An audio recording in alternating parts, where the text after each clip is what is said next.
Let us see. It's setting up the meeting. And I think we are in. And we are. Okay, so let's get going here. After this brief prayer to the spiritual master, we will get started here.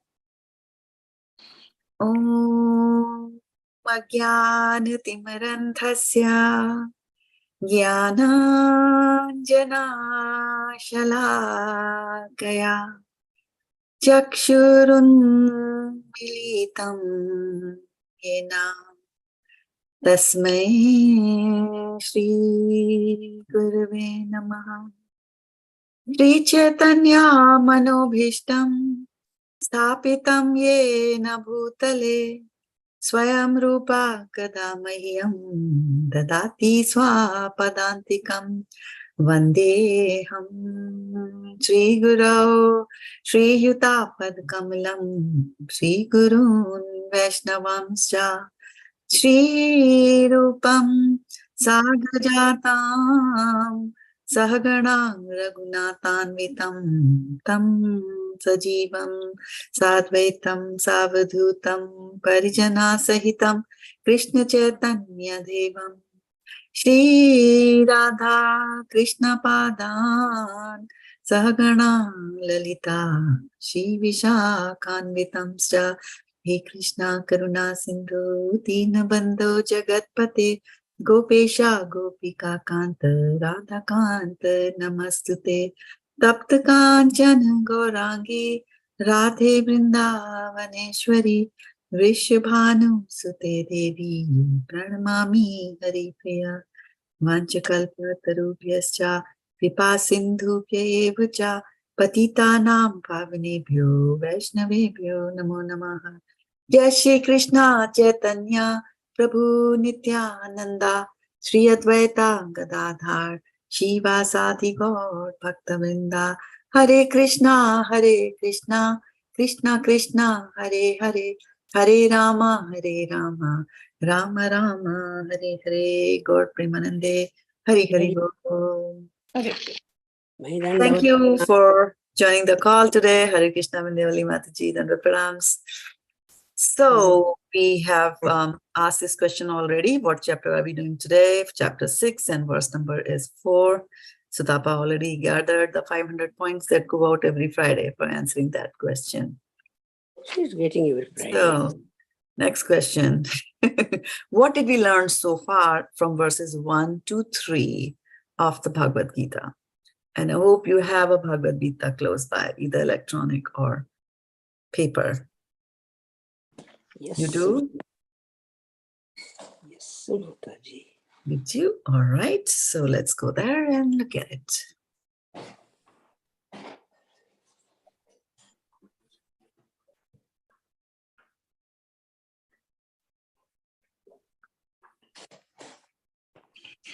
Some key points, some key words. Anything that's stuck in your mind for the last 3 weeks that we have read the first 3 verses? The true yogi is one who has renounced everything, who is unattached to the fruits of his activities. So a true yogi is one who has renounced everything, or? Who is unattached to the fruits of his activities. Correct, yeah. You don't have to renounce anything, right? And the reason for that is that what do you own that you can renounce, right? So who owns everything? Only materialistic people want everything. No, who owns everything? Owns. Lord Krishna. Krishna. Lord Krishna. Lord Personal Krishna owns Godhead. everything, right? Yeah. Aham sarvasya prabhavo matta sarvam pravartate iti matva bhajante mam buddha bhava samanvitaha. Right? Everything emanates from me. So everything comes from Krishna, then Krishna owns it, right? There's no doubt about that. If something comes that from is Krishna, said in we the own second, it, right? that is said in the second shloka, no? That what can we renounce because we don't own anything. He is the one who gives it. So, Yeah. Second shloka of what, Mataji? 6th chapter, second shloka. Second What is it? shloka. Okay, yeah. Yes. Yes. So basically you were focusing on that you should give up the results, the focus on the results of your activities, right? And what did we do last time? What did we talk about last time? What verse did we do last time? Third. That's a simple math. 3, 6.3. 3, 6.3. 6, 3. Okay, then what did we learn in 6.3?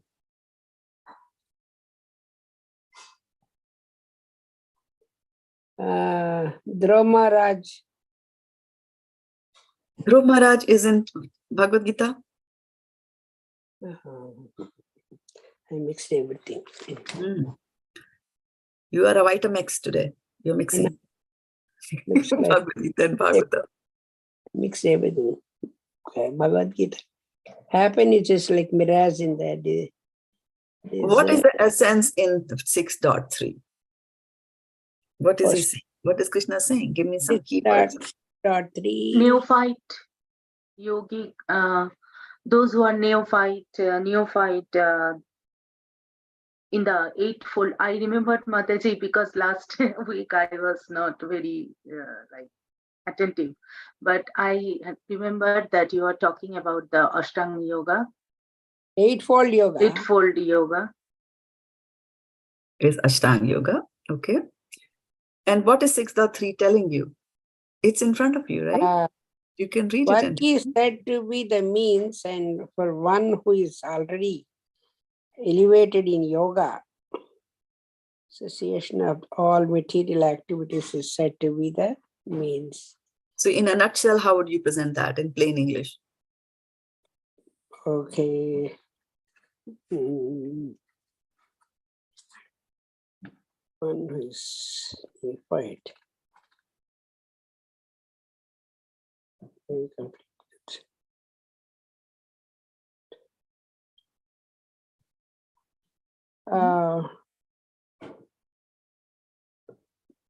The process of linking oneself with the Supreme is called yoga. It may be compared to a ladder for attaining the topmost spiritual realization. Is that the summary of 6.3? What is the key point that is being discussed in 6.3?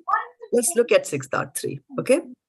I'm looking at Mataji. All right, so 6.3, the key words that you have to come out. And what I would recommend is that after we finish the class, then you don't close everything, right? You have one full week before you come to this class.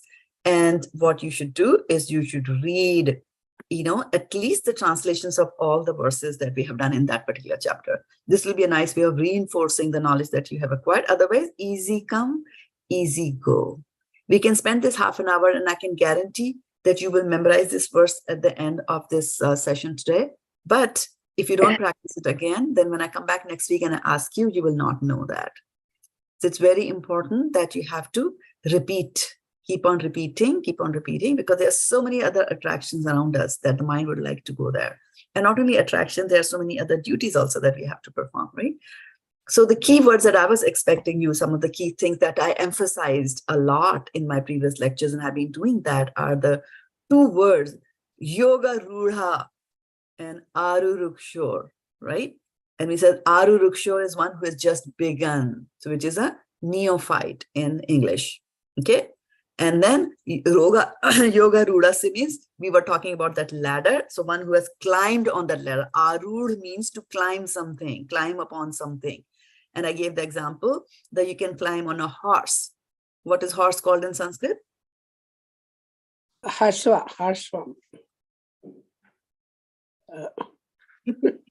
What is horse called in Sanskrit? Harshvam. Harsham, is that it start with the H? Ashwa. Ashwa, correct. Ashwa, right? Right. So if somebody is climbing on a ashwa, you will call that ashwa-rūḍha, right? Somebody is sitting on a Lexus car or Tesla, you will call him Tesla-rūḍha. Now you get it? So yoga-ārūḍhaḥ is one who's climbed the ladder of yoga. And we also talked about that when we have Ashtanga yoga, which Sutapa Mataji is pointing out, there are 8 limbs or 8 sections of it, right? And from where does it start? What is the first? Yama. Number 2. Yama, niyama, Niyama, asana, pranayama, pratyahara, dhana, dharana, dhyana, samadhi. Right. So what are the first 4 there? Yama, niyama, asana, pranayama. Okay, what is asana? Asana is the way sitting posture. Okay. How we sit and do And the why yoga. do you need to do asanas? Concentration. yes, What is concentration? ekagrata, What is ekagrata? Ekagrata. like what you are doing, you will be fully absorbed in that work. Or if you are So if you learn asanas, then you will be fully absorbed.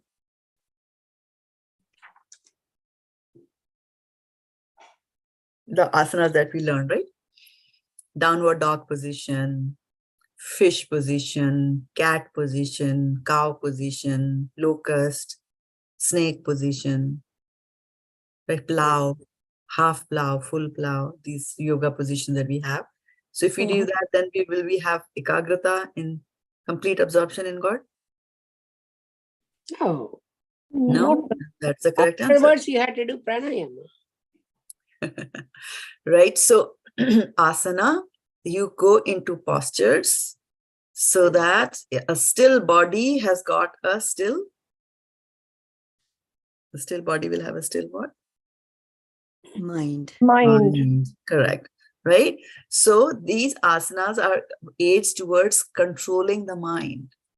So if they're just controlling, it is not yet absorbed in God.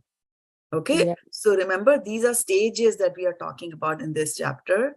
And in the beginning, we are talking about this. And Krishna is telling him, Ārūḍhaḥ. Ārūḍhaḥ is one who is beginning. So one who does the first 4 stages of Ashtanga Yoga, right, is in the beginning stage. He's a neophyte. So if we think that I'm doing yam and niyam, I'm doing asanas, I know all these complicated poses, and I also know how to do, pranayama, controlling my breath and all that, then you're still a neophyte, right? Yeah. And then so there's a ladder of yoga, basically to connect to God. When you put your step on that ladder, that is when you are the yoga-ārūḍhaḥ stage. Attempts in the Start beginning. climbing on that particular ladder, then you will increase, and then you will advance in your yoga, in your connection to Krishna. Okay, so first you have to still your body. Then in a still body, if the body is not still, when you start running, what happens to your breath? You'll be shorter. It runs fast or slow? Fast. Fast, right?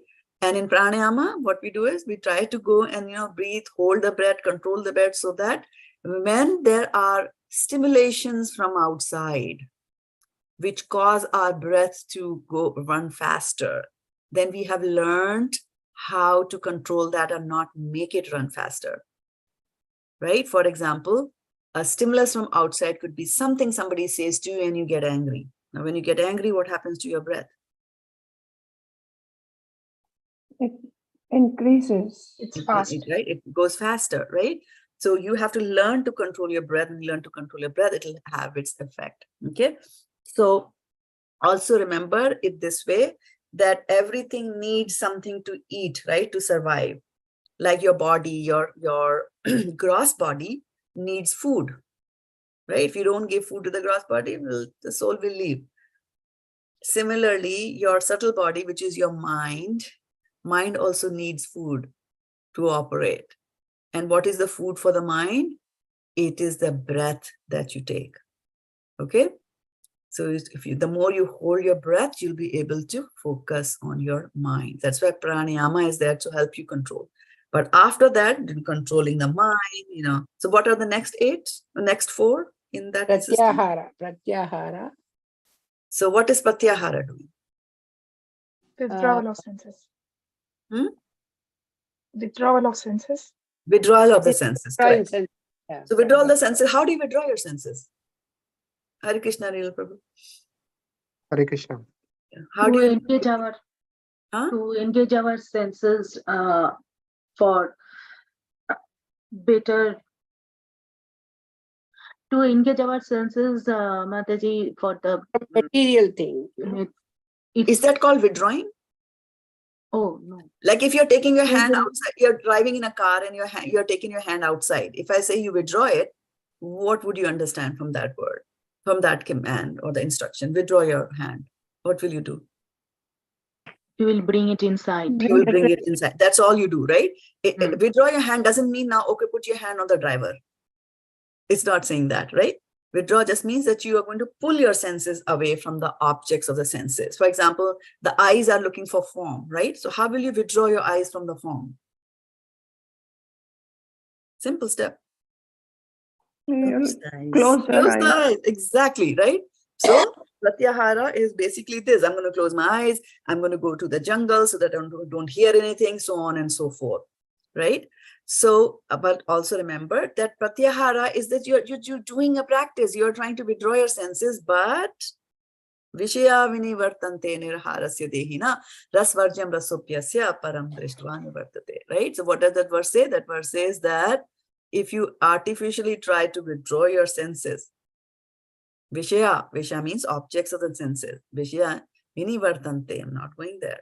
I'm not connecting. But what happens? That the taste still remains in you. The desire still remains in you. Okay?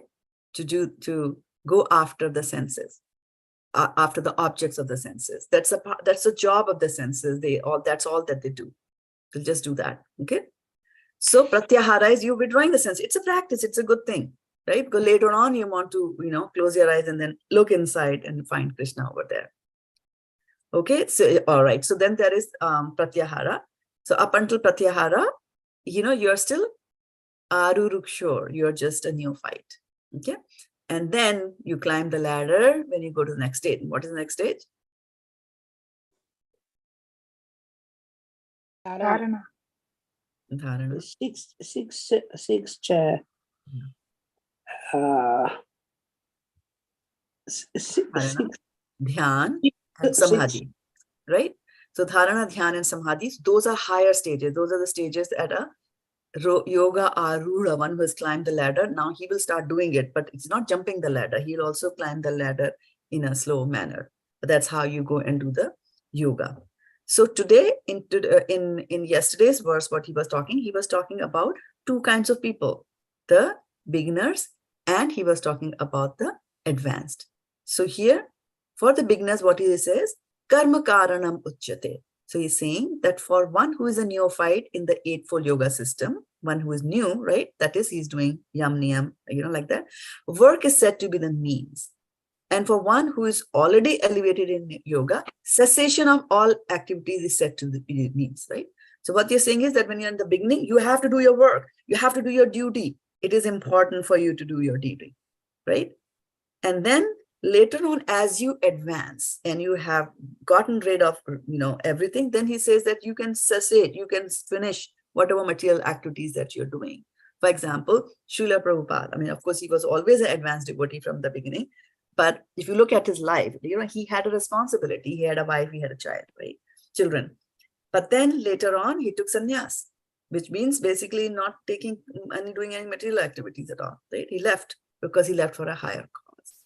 So we have to remember here, because Arjuna is asking about, we have just come out of Karma Yoga chapter, right? And now we're coming into Dhyan Yoga chapter. So, and Arjuna is saying, I don't want to fight, right? And so Krishna is, telling him, okay, now here are some of the things about, Dhyan Yoga is also one thing, because he also said, it's better for me to go somewhere and then just, give up all this and just do yoga. Think about God, right? So he has said, remember these two things, that when you are a neophyte, it's important for you to do your duty, whatever your duty is. When you're in advanced stage, can you give up all those activities, right? Then he's continuing on in today's verse, and he says, yadā hi nendriyā-artheṣu na karmasv anuṣajjate sarva-saṅkalpa-sannyāsī yogārūḍhas tadocyate. Yadā hi nendriyārtheṣu na karmasv anuṣajjate sarva-saṅkalpa-sannyāsī yogārūḍhas tadocyate. Yadā hi nendriyārtheṣu na karmasv anuṣajjate sarva-saṅkalpa-sannyāsī yogārūḍhas tadocyate. Right? So tell me, in this particular verse, from whatever you have heard, he's talking about an advanced devotee or a neophyte devotee? Look at the verse in honest. Advanced. Advanced, and that's correct, but why do you say that? Yoga-ārūḍhaḥ. Yoga-ārūḍhaḥ, right? Yoga-ārūḍhaḥ means advanced. So let's look at the synonyms here. Yadā means when. In which other word of Bhagavad-gita do you come across the word yadā? Yadā Yadā yadā karmasv. dani bhavati bharata. Very nice. That Yada, must- yada, hi, yeah. That So is the here, beginning of there's another one. Mahabharata. Yeah. So if somebody says, give me another word, then we'll say, Yada hi nendriyārtheṣu na karmasv anuṣajjate sarva-saṅkalpa-sannyāsī yogārūḍhas tadocyate. Right? So remember in the opposite direction also. Okay. So Hare Krishna Simi Mataji, thank you for joining. So he says, Yada means when. He means certainly. Na is not. Indriya-artheṣu. Arth means some gain. So indriya-artheṣu in sense gratification. Senses are gaining something, some enjoyment. Na, never. Karmasu, in fruitive activities. Anuṣajjate, one necessarily engages. Anuṣajjate, sarva-saṅkalpa, of all material desires. So if you look at that word sarva-saṅkalpa, which one do you think is pointing to material desires?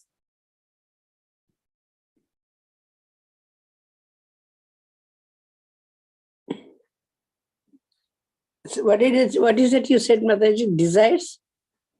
No, I was asking the question that when you look at the word sarva-saṅkalpa, it's a compound word, right? There are two words in it. So which word is pointing to material desires in that compound word? Saṅkalpa. Sarva. Saṅkalpa, correct, right. And which is talking about all? Sarva. Sarva, right? So sarva-saṅkalpa. Okay. So sarva-saṅkalpa, all material desires. Sannyāsī, renouncer. Yoga-ārūḍhaḥ, elevated in yoga, right? Elevated means you're climbing a ladder, you're elevated, right? Tadā, at that time. So yadā and tadā. Ucyate is said to be. Translation by Srila Prabhupada. Srila Prabhupada ki jai. A person is said to be elevated in yoga when, having renounced all material desires, he neither acts for sense gratification nor engages in fruitive activities. Right? So here he's describing a yoga-ārūḍhaḥ person. So a yoga-ārūḍhaḥ person is three things. What are the three things?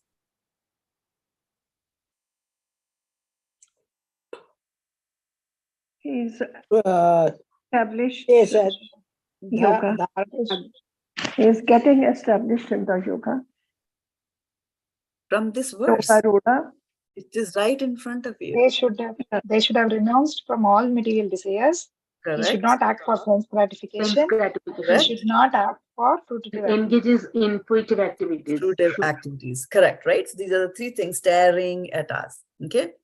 Purport by Srila Prabhupada. When a person is fully engaged in transcendental loving service of the Lord, he is pleased in himself, and thus he is no longer engaged in sense gratification or in fruitive activities. Otherwise, one must be engaged in sense gratification, since one cannot live without engagement. Without Krishna consciousness, one must be always seeking self-centered, one must be always seeking self-centered or extended selfish activities. What are extended selfish activities? Can you give me some examples of extended selfish activities? I mean, self-centered means you're doing selfish activities, right? So what is extended selfish activity? Families, friends. Say that again. family, friends, relatives. Family and friend. Yeah, those are the extensions of our body. And when you start thinking about their gratification, those are extended selfish activity, right? Like I'm doing something. I have a pot of kheer, and there are kids from the community. They have come into my home, and my child is also there. So when I'm giving out kheer to everybody, I'll give a little extra to my own child. That is extended selfish activity. Okay. But a Krishna conscious person can do everything for the satisfaction of Krishna and thereby be perfectly detached from sense gratification. One who has no such realization must mechanically try to escape material desires before being elevated to the top rung of the yoga ladder. So you have to do certain do's and don'ts. Do this, don't do that. Do this, don't do that. Okay. So I'm going to stop sharing here, and I'm going to ask you anything that you heard from here and any doubts that have come into your mind or any questions that you have that you need to ask from what we have read so far, right?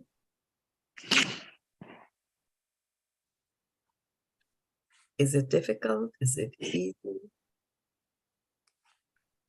It is not difficult, but the practice is required. And is practicing difficult? You have to be disciplined, then only you can practice. Very good. And how will the discipline come? By controlling our senses. And how will we control our senses? Controlling the mind. And how will you control your mind? Pranayama. Say that again. Somebody was saying something? Pranayama. Pranayama? Because why do you say it's pranayama? Because pranayama will mind eats on the air, right? And you're controlling the air. So regulating what food you give to the mind. Is that easy? So let's all do pranayama now for the next 30 minutes. No, Mataji, it's not easy. No, Mataji. That easy. It's easier said than done. It's easier Yeah. said than done. That's a self-reliant soul speaking from the experience. Yeah. Yeah. That's what it is, Madhav Sangini Mataji. Yes. Mataji, that line means, can you explain a little bit more? Krishna consciousness, one must be always seeking self-centered or extended selfish activities. Without Krishna consciousness. Not with. Yes, without Krishna. Without Krishna consciousness, right? See, here's the interesting thing. Krishna Surya Sam, Maya hai Andhakar. Jahan Krishna. No. Taha nahi. Maya Adhikar. Mayra Adhikar, right? So what does it mean? It's such a simple, it seems to have like such a simple shloka, right?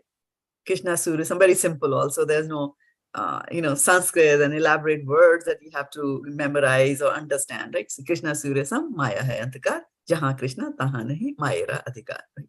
But it's very, very powerful.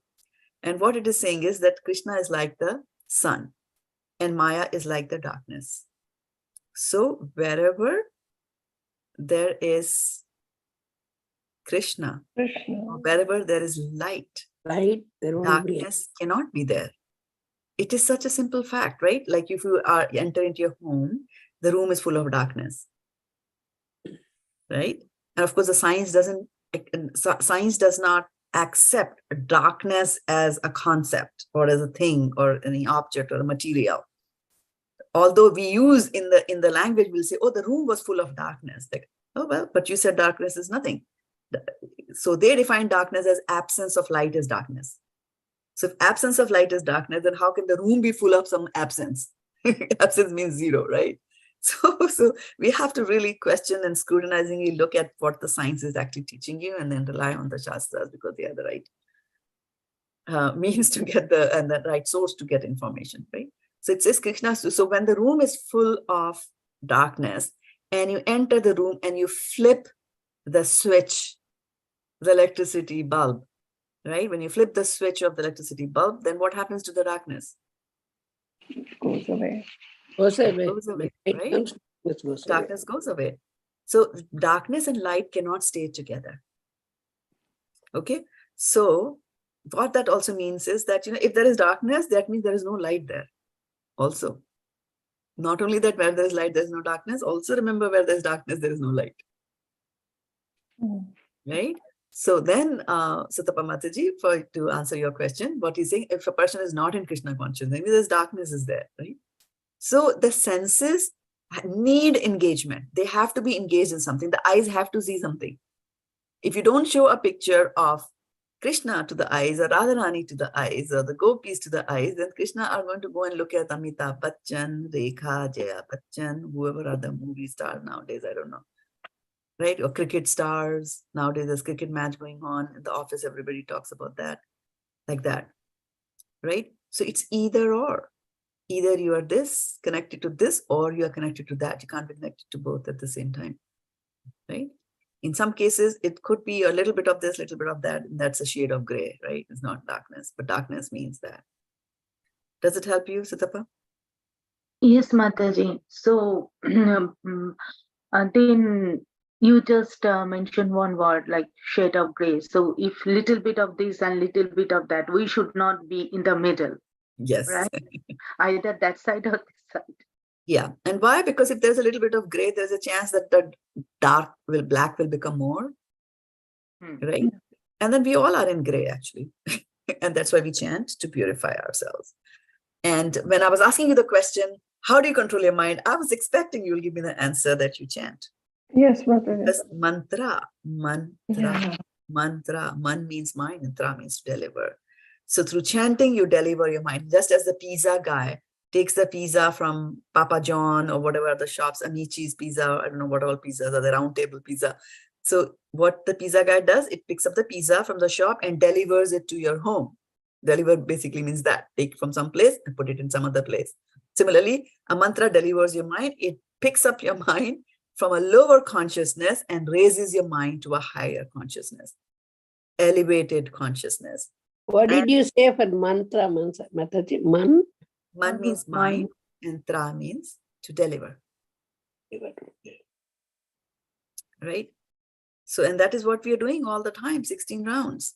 Chanting, chanting, chanting, Hare Krishna, Krishna, Krishna, Hare Hare, Hare Rama, Rama Rama, Hare Hare.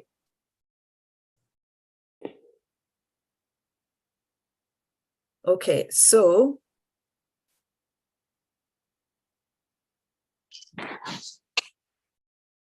Mataji, may I say something? Mataji, you said it very nicely that mana and tra, mind to deliver. But I was thinking when you said that controlling the mind, what came to my mind was that when you are in Krishna consciousness, you will be able to control your mind. This is what I was trying to, say, that when there is darkness, you turn on the light, turn on the bulb, the darkness goes away. And when Krishna comes in your life, you will be able to control your mind very easily without much difficulty. But the surety has to be that Krishna is there in your life 24 is Krishna there in our lives? He is always there. He is with us. He is in me. Where is the problem then? Krishna is always there. There is no problem. The only thing is our mind is not controlled. And if we control our mind and we direct it correctly and read the Shastras, listen to the Acharyas, then Mataji, our mind will be controlled very easily. So what you're saying is that there are certain steps that you have to take, right? You have to allow Krishna to take control of your life, right? Yes. Because if you are in a room which is full of light, then it is light, right? We are talking here about a room which is gray. right? So maybe the light is flickering. The hope is, so sometimes okay, there's an earthquake here. Oh God, earthquake, big one. You can see me moving? Yeah. Okay, so Same here, Mataji. so same in your place also? Okay, that's good. Yeah. So yeah, there were little ones here and there, but let's not talk about that. Let's say Hare Krishna, Krishna Krishna, Hare Hare, Hare Rama, Rama Rama, Hare Hare. Thank you for keeping us safe. Yeah, so what I was saying was that sometimes the light flickers, right? So when the light flickers a little bit, then there's darkness, light comes, light goes, light comes, light goes, right? And that is because maybe the plug is not plugged in properly into the switch.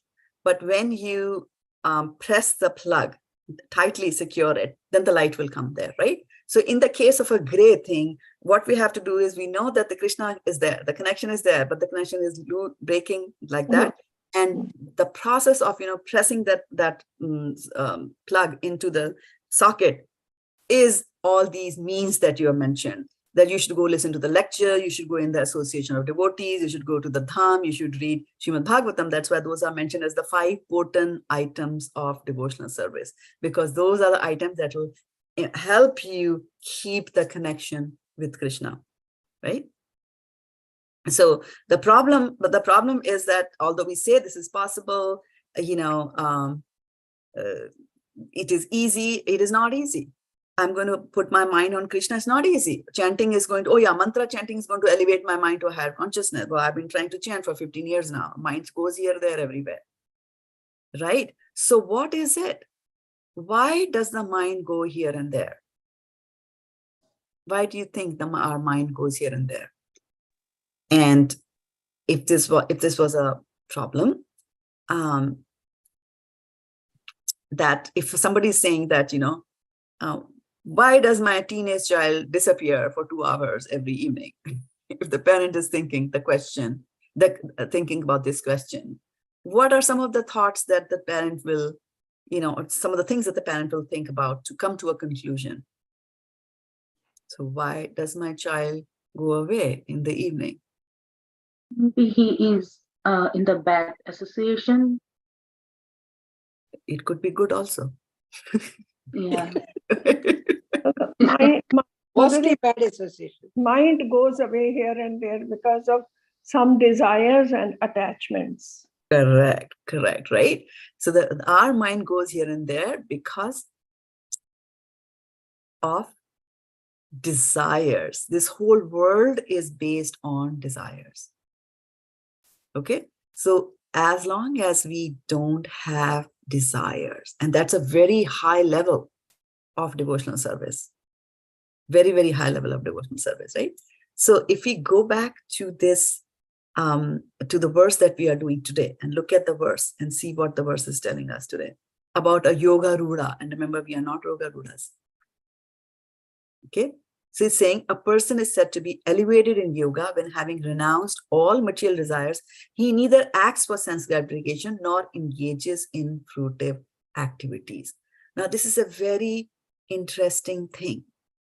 It's a very interesting thing. There are 3 things that we said, right? The 3 characteristics of a yoga-ārūḍhaḥ person, right? And in this particular verse, a very interesting thing that Krishna is telling us here is that a person can be engaged in sense gratification. Okay, I can be engaged in doing sense gratification activities. Can you give me some examples of sense gratification? Eating a lot of prasadam. Eating a lot of prasadam, more than necessary, is sense gratification. What other sense gratifications do we do? By watching movies. We watch movies. Something which is not related to Krishna. Right? Doing things not related to Krishna, watching a movie, going and lying in the beach and saying, oh, the breeze is so cool, it is touching my whole body, I'm enjoying it, right? Listening to music, right? Like that. Right? So these are sense gratificatory objects. So what we do is, one is that we engage, the senses engage in enjoyment by touching the sense objects. Right or right? Yeah. Okay. The second is that you prepare for that enjoyment. You work so that you can enjoy. Now, can you give me some examples of working so that we can enjoy? I think every day we work so much every day we work so much and late nights, everything just to be able to sustain the material world. At least we think it's needed. Maybe it's not really needed, but it's needed only to a certain extent. But we go beyond a certain limit to work, at least in office and all those things. So Right. We work so hard, right? That's why this is called pavarg, the P row of the Sanskrit Varnmala or the Sanskrit alphabets, pa, pa, ba, ba, ma, right? So there is parishram we do. How much parishram? Vyartharth. It is useless in the end. And fena, fa, fena. So much hard work we do so that there is a foam that comes out from the corner of your mouth. Right? So papa, mama. So that is that much hard people work. Right? And why are we doing all this? Because there is that desire to do sense gratification. And the very interesting verse actually that Rishabh-dev Maharaj says in the 5th canto of Srimad Bhagavatam. It's a very interesting chapter from Srimad Bhagavatam and a canto in itself. And the verse is basically, remember, canto 5 and chapter number 5 is the teachings of Lord Rishabh-dev to his sons. And amazing, amazing teachings. There's so many verses, and then some of them directly apply to what we are reading today. So I'm going to bring up. And it's so interesting to have a father like Rishabh-dev. By the way, Rishabh-dev is an incarnation of Lord Krishna. Okay, so let me bring up this verse here. 551, Rishabh Uvacha, right? So Rishabh-dev said, Rishabh Uvacha, Nayam Deho Deha Bhajam Niloke, Kashtan Kaman Arhate Vidbhujamye, Tapo Divyam Putraka Yena Satvam, Shuddhyet Yasmad Brahma Shakyam Twanantam. Very, very strong translation. So you can hear yourself to hear this out.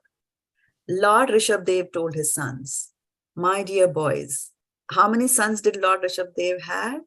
100. 100, correct, for 500 points. He had 100 sons. And who is the most famous son of Lord Rishabh-dev?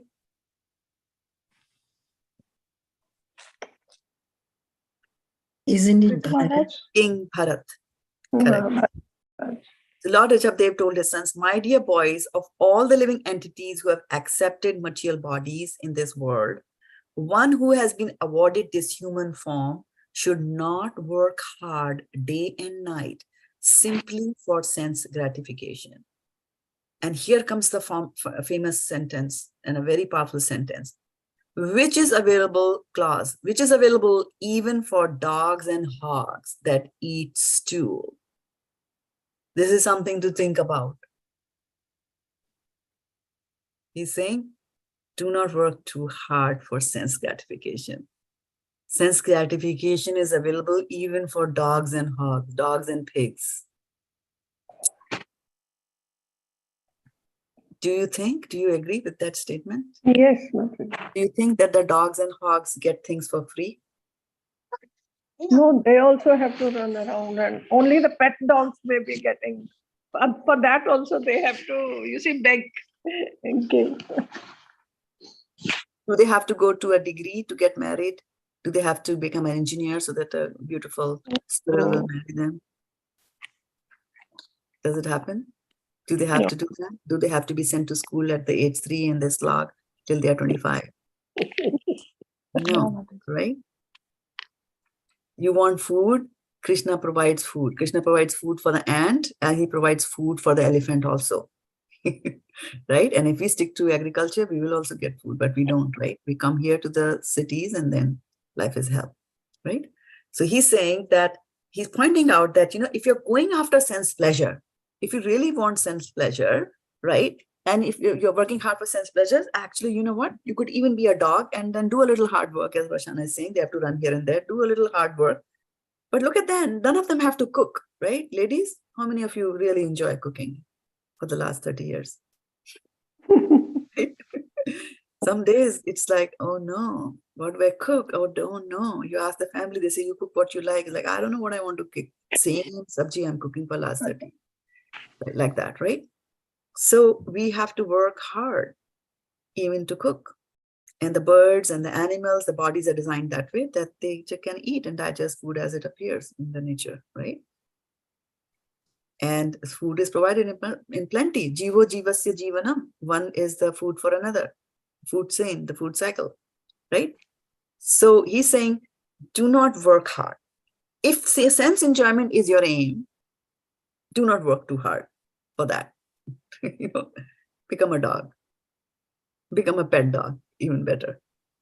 Like that, you know, he's pointing out and saying that these kind of things, if you're going after, these are available even for dogs and hogs. And so what he's trying to say over here is that if you have a human body, there is something else that you should do. Do right? something. And Right. So he's saying one should engage in penance and austerity to attain the divine position of devotional service. Period. Die is cast, you know, the hammer has fallen. One should engage in penance and austerity to attain divine position of devotional service.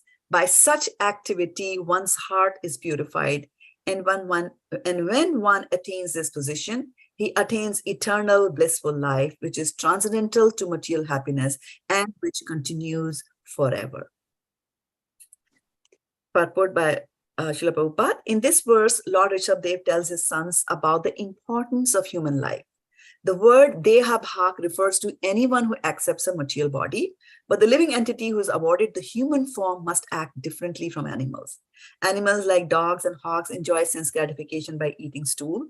After undergoing severe hardship all day, human beings are trying to enjoy themselves at night by eating, drinking, having sex, and sleeping. At the same time, they have to properly defend themselves. However, this is not human civilization. Human being means voluntarily practicing suffering for the advancement of spiritual life. There is, of course, suffering in the lives of animals and plants, which are suffering due to their past misdeeds. However, human beings should voluntarily accept suffering in the form of austerities and penances in order to attain the divine life. After attaining the divine life, one can enjoy material happiness eternally. After all, every living entity is trying to enjoy happiness, but as long as one is encaged in the material body, he has to suffer different kinds of misery. A higher sense is present in the human form. We should act according to superior advice in order to attain eternal happiness and go back to Godhead, right? So he's telling us that trying to enjoy the senses, don't try to do that. And of course, 10 of his senses became very, very powerful, right? The Yogendras. And of course, Bharat was the 10th, right? And the other 90 went on and they became Brahmanas also, and they were doing priestly activities. So he's saying that, no, now that you've got a human body, and there's a very famous Vedanta Sutra that tells you what you should do when you get a human body. What is that sutra? Aphorism, Vedic aphorism from the Vedas, cryptic, 2-word. Now that you have got a human body. Tapa. Sorry? Tapa. Deha-bhak. Vedic aphorism. Aphorisms are, very cryptic. They are trying to explain convey a bigger meaning, but in very few words. And so you need somebody to write a commentary on the Vedanta Sutra or the sutras of the Vedas to understand what it means. So the Vedanta Sutra, I'll give it to you and you can remember it, is Athatho Brahma Jigyasa. Athatho means now that you've got a human body. Brahma Jigyasa is you have to inquire after Brahman, after the transcendental. You have to inquire after the Supreme Lord. So you should not focus your things. And that's why the yoga-ārūḍhaḥ in today's chapter that they're talking about, that yoga-ārūḍhaḥ we are saying is a person, number one, he doesn't engage his senses in sense enjoyment, right? And because he doesn't engage in senses and sense enjoyment, he doesn't have to work towards that, right? And why is he able to do all that? Because he has no material desires, right? So when you have no material desires, but when we said that senses need engagements, when you have no material desires, then where will the senses go? What are the options? There's Maya, there is Krishna. Krishna Surya Sam, Maya hai andhakar. Jahan Krishna tahan nahi Maya andhakar. Right? So we have to keep that in mind. Otherwise, you'll keep on getting bodies. Like here, Prabhupada is saying that a dog gets its body because it's a punishment for the activities that they have done in the past, right? And they suffer in those bodies. And Arjuna asked that question. In the 8th chapter of Bhagavad-gita, Arjuna asks, Kim tadbram, kim adhyatmam, kim karma purushottama, adhibhutam cha kim proktam, adhiyagyam kim ucyate. Right? So he's asking, he's saying that Kim tadbram, what is Brahma? Kim adhyatma, what is adhyatma? Kim karma, what is karma? What exactly is karma? And Krishna, he'll ask more questions, chapter 8, and then Krishna will answer that. Okay? And then he says that that which leads to the development of a material body is known as karma. Right? So that leads to the development of a material body is karma, right? And the question is how? Who asked that question? How? I asked Mataji. Okay, yes. Lakshmi? Okay, yeah. So how is a material body created? First, we have to understand that. Okay. So a material body is two parts, right? What are the two parts of a material body? Soul and a super soul? Material? No, not material. Sorry, Mataji. What are the two parts? Water and what water? Gross. Is it gross and subtle? Gross and subtle. Who said that? That's correct. Gross and subtle. Yeah, gross and subtle, right? And so it's like I have got this body, this shape, this type of eyes, this type of eyebrows, teeth, nose, whatever, right? And somebody else has a different type of teeth. Somebody has a tongue which is longer than mine. Some has a shorter than mine, like that, right?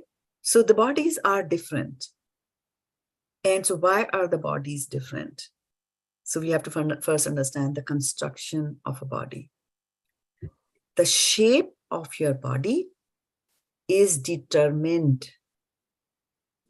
The shape of the body and the quality of your body is determined by your subtle body. Okay?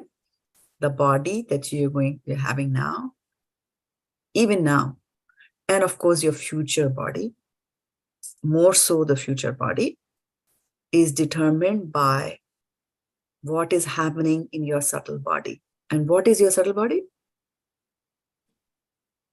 Mind, intelligence, ahankara, false. And false ego, right? Right? That is your subtle body. So mind is full of desires. Okay? So and everything has got a shape. Every desire that you have has got a shape. So depending on the sum total of desires that you have, right, your mind also begins to have a particular shape. For example, if you are swimming and you love to swim, your mind is thinking, oh, this is so good, water is so good. So slowly in your mind, the shape of a fish is being formed, right? And that's what Prabhupada said, if you like the water too much, you will become a fish in your next life, right? Because this thought process is going on, right? Similarly, if I'm cruel, then I'll become a ferocious animal and so on and so forth, right? Why? Because all these desires that I'm having right now, they're all material desires. And because of all these material desires, I'm getting a material body. So that's why he's saying that what leads to the development of a material body is karma, right? So, we have karma and then we have akarma, right? So karma is when you are thinking, you're doing something with the end in mind. When you have an end in mind that I want you to do this. And do you want to know what Rishabh-dev told his sons about what people do in life? Should I tell you or should we call it a day? It's Please already- share. Please tell me. You want me to tell you? All right. So let me bring up that verse first for you. And it should be in the same chapter. Okay, let me share here that verse with you. How do we share here? Okay, share. It's from the same chapter. He's continuing on. Nunam pramattaha kurute vikarma yadindriya priteya aprinoti nasadhu manye yat atmajoyam asannapi kleshada asa dehaha. What does it mean? He's saying, when a person considers sense gratification the aim of life, do you think people think sense gratification to be the aim of life? Do you think it is like that? Yes, Mataji. Yes, Mataji, Yes. because every time I'm listening, like enjoy, and enjoy. Yeah. Yeah. For example, a wife and a husband, they are living in a home. What do? Early morning, I have to prepare breakfast for my husband, and both of us are going to sit and enjoy and eat, right? And then wash some clothes, take some shower, makes you feel good. Let's clean the house because I want to live in a clean house. Everything is sense gratification. Unless you decide I'm going to step out of the house, go do some book distribution or go to the temple, do some seva like that. Otherwise, everything, you have children, then you start doing things for your children. So everything people do is for sense gratification, right? Then the man has to go out and earn money, right? Because expenses are involved in sense gratification. So he says that he becomes mad after materialistic living, right? Okay, so my neighbor got a Tesla. I want to get a Tesla. He got, and passion, poison. What about the names of the cars? I want those as well. So how do you do that? Engages in all kinds of sinful activity because my current salary cannot support me to buy a Tesla car. So let me go and do something, put some fake bills in the office or do whatever activities, some sinful activity they do. He does not know that due to his past misdeeds, he has already received a body, which, although temporary, is the cause of his misery. Do you agree that your body is the cause of your misery? Yes, Mataji. Very well. Mataji. Actually, the living entity should not have taken on a material body. We were already in Golok Vrindavan. There was no need for us to come here. But he has been awarded the material body for sense gratification. And that is why, depending on the kind of thoughts that are going on in your mind for sense gratification, you will get a suitable body. If you look at the Bhagavad-gita, you look at the picture plates over there, there's a very, clear depiction of if you're doing this in this material life, what's going to be your next body, right? There are plates there that show you that. So you have been awarded the material body for sense gratification. So then Shraddha-devi is telling his friend, therefore, I think that it is not befitting an intelligent man to involve himself again in the activities of sense gratification, by which he perpetually gets material bodies one after the other. Right? So this is how your body gets formed. And then in order to enjoy those senses, depending on how much good karma you have, you might be born in a rich family and you'll be able to enjoy. Maybe you don't have it, then you'll take to dubious means. And then you take to dubious means, that means another body is being formed there, right? On the other hand, if we engage in devotional service, which is transcendental in nature, right? This is transcendental in nature, then you will get a transcendental body. Right? Mam chayo abhyabhicharena bhakti yogena sevate sa gunan samitityataan brahma bhuyaya kalpate. He says that in 14th chapter, right? That one who does devotional service to me without any break, right? Abhyabhicharena, continuously. Then that person transcends these three modes of material nature. And Brahma means the transcendental. He will attain that transcendental abode, right? And in order to do that, what we have to do is three things to become a yoga-ārūḍhaḥ, to become advanced in yoga. And yoga means a connection with the Lord, right? This chapter is talking about connecting to the Lord through dhyana yoga. And remember, what is the ulterior motive of Krishna to speak the Bhagavad-gita is to talk about devotional service. and to establish that devotional service is the best means of attaining yoga, bhakti yoga. So he will go and explain karma yoga. He will explain dhyana yoga very nicely here, and telling him, now you go to a place which is not inhabited by anyone. And Arjuna will think like, how can I go there? I have a family. I'm a king. I'm a prince. How can I just go off to the Himalayas like that, right? And spend the rest of my life there. You go there and then find a spot which is neither high nor low. Okay, that itself is a problem, right? And then you find some kusa grass. You can't find that in America, right? And then you find a deer skin. And then you put on the deer skin, and then you take a shower, right? Take a shower and, come and sit on the deer skin, and then you meditate like that, right? So he's telling Arjuna through all these complicated things, right? You open your eyes. No, don't close your eyes because you'll sleep. Can I open my eyes? But then the eyes roam here and there. Okay, keep your eyes half closed and then start to focus on the tip of your nose, right? He'll tell you all those kind of things. And then he says, well, the yogis, what do they do? At the time of death, they are able to focus their mind. How difficult it is. Death is very, very scary and a very, very troubling time for the soul because it has to leave this body, right? And at that time, you have to now focus your mind. So it involves a lot of things, so much so that Arjuna says, Chanchalam hi mana Krishna pramati balvadraham tasyaham nigham manye vayur eva sudushkaram. So he says, but this mind is chanchal. How do I do that, right? And then say, okay, but then you do practice. Well, but I'm practicing, right? Like that. And then towards the end of this chapter, he says that yoginam api sarvesham madgatena antaratmana shraddhavan bhajate yomam same yuktatama mataha. So he says that yoginam api sarvesham, among all the yogis, many, many, many, many yogis, jnana yogis, karma yogis, dhyan yogis, like that, of all that, the one who with shraddha, with faith, does my devotional service, according to my opinion, is that is the best yogi. So he's just paving our way that we finally reach chapter 12 of Bhakti Yoga, where he's going to talk about Bhakti Yoga in details, right?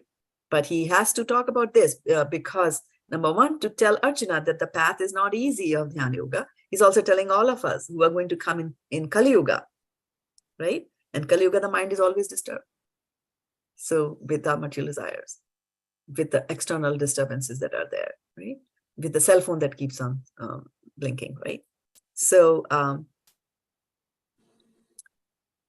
it is difficult to do Dhyana Yoga. But he's telling, okay, if they really want to do that, then these are the steps, First, you give up material desires, don't work towards sense gratification, and don't indulge in sense gratification, even like that, right? So I'll stop here. It is 6 minutes past 10 o'clock in the East Coast, where Varshana Mataji is also there today. And of course, we have our Sutapa Mataji is also on the East Coast, and Vindhyavali Mataji is also on the East Coast. And on the West Coast, what are we having on the West Coast? We are having earthquakes.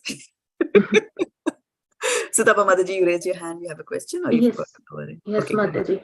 Mataji, here it is telling that if you don't need to work hard, but you need to work, because everything, that is the difference, right? You don't need to work hard, but you need to work, because otherwise it is the to keep body and the soul. Yes, to keep the body and soul. And so then we have to really look back and see, so why do we work hard? Why do we work hard? And there's a very few, I think you all have heard that story, that once Bill Gates was walking and he went on a hike and he came across a little riverlet kind of a thing. And he didn't know how to cross it. And then he saw that there was a man lying down on a boat. He was sleeping. So he goes there, he shakes the man and he says, hey, can you please, deliver me onto the other side? And I want to climb your boat, and can you just row me to the other side of the river? And the man said, no, I'm sleeping. This is by nap time, afternoon. He said, no, I'll give you, $10. No, $100. No, $1 million. And he says that, then that boatman asks him, like, so what will I be able to do if you give me $1 million? He said, wow, you'll be able to relax. And he said, that's what I'm doing right now. So how much of hard work do you have to do? That is a very powerful question to think. Do I really need this for everything that I'm doing? Do I really, really need that? Or no? So one of the things that the yogis or the bhaktas will do is they simplify their lives. We have such a hoarding mentality, isn't it? Buy one, get one free, large size things, buying things in bulk. So we do all that all the time.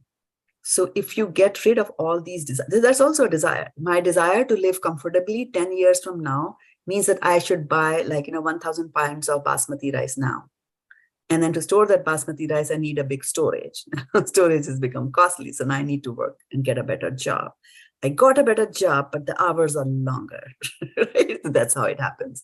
And you get integrated and entangled in Maya. This is Maya. Bhakti actually disentangles you from all these things and simplifies your life. Like that. So does that help, Sutapa? Yes, Mataji. Yes. Thank you, Mataji. Yeah. Like people will earn money, they save money, and they say, okay, I want to save for 6 generations. Why do you want to save for 6 generations? They're not going to be there. You won't be there to see them. Right. But what we can see is that a little devotee has come today to join our session here. And let's see who that is. It's a shy little devotee running away from the screen. Anyone? Keshvi? Hari bol. Hey, Keshvi. Keshvi? Say Hare Krishna. Shraddha Mataji, Hare Krishna. Do Hare Krishna karo. Jai karo. Oh, very nice. Get up. Thank you, Arun.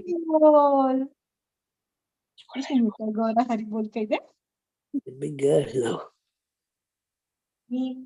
Sangeeta karo Hari bol. Okay,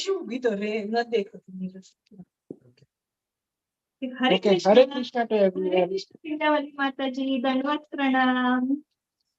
Oh, wow. That's Oh, nice. Hare Krishna. Oh God. Hare Krishna, Good training. Good training. Good. Hare Krishna. Hare Hare Krishna. Hare Krishna, Keshri. Okay, Hare Krishna. Oh. Hare Krishna. Thank you, Mataji. Very nice discussion, and we are listening. And she was also. Yeah, please come. Please come. We have got nice pundits in our class these days. Yeah, they keep the discussion going. Very nice. Thank you very much, Mataji. Thank you. Thank you so much. And thank you for giving us darshan of Because we didn't have any headache. Keshvi. All right. So then we will call it a day here. Vanchikalpatarubhyascha kripasindhubhya patitanam